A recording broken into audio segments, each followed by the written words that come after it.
Hi, my name is Carlos Bunning, and I'm going to tell a story that occurred to me when I was about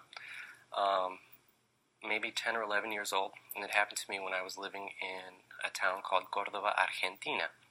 Now that's also the town where I was born and lived for a few years before I moved here to the United States. In any event, this is a true story that happened to me.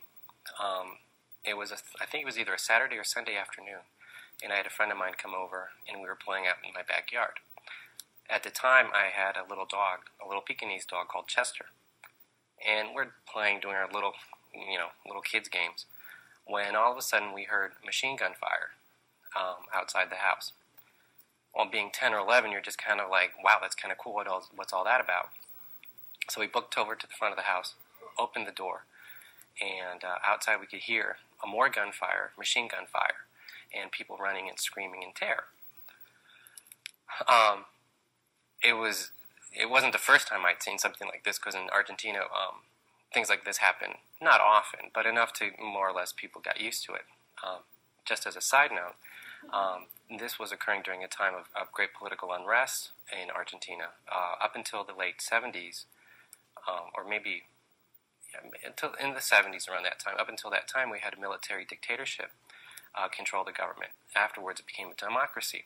But before it could become a democracy, while it was still under the control of the military would use a variety of different tactics to keep people in order and in check, such as terrorism, killing people, people disappearing. And everybody was kind of aware of this happening, but people couldn't change it at the time, and this all became evident later in years to come.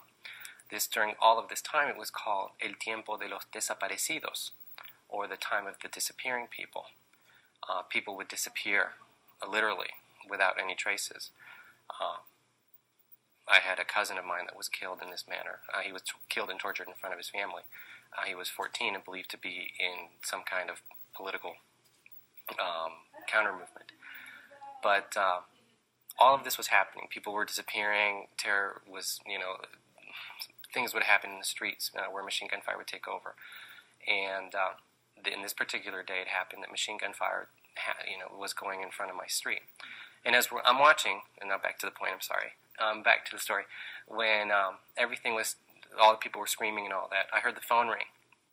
I ran to the phone, picked it up, and it was my mother. And I could hear and I could sense the fear in her voice as she was saying, they're there, hide, están ahí, escóndanse, however, I can't remember how exactly she said it, but I could sense in her voice that she was really scared. Hung up the phone, grabbed my friend, closed the door, locked the door, put up a chair up against the door, went to the kitchen, and we took out all the knives in the kitchen, and with my dog, we went and hid in my parents' bedroom. We closed the door, locked the door again, and then hid underneath the bed. And it wasn't too long after that happened that we heard people walking on our ceiling, or on the rooftop. And my dog is like screaming, and not screaming, but making yelping, barky little sounds that dogs do when they're little puppies. And as we were hidden underneath the bed, we could see outside, underneath the door, through the bottom part of the door. We heard what we think is a rope being thrown into, because we have an indoor patio. And soon after that, people coming into the house. How many people exactly came in, I don't know. Who they were, I don't know. We never saw them. But they did come into the house, and we could hear them going into every single room of the house, and through the atrium, the kitchen, the bedrooms. And we heard them approach our bedroom, where we were underneath the bed. And we heard them get to the door, try to open the door. They realized it was locked, and they never came in. They just tried to open it, they never did, and they just left us. I'm holding my dog, and my dog's making all kinds of noises, and my friend's terrified, and so am I. And just as these people came in, the same way they came in, they came out. And until this day, who they are, who they were, what they were doing, is still a mystery. But it's a true story. Thank God it doesn't happen very often now.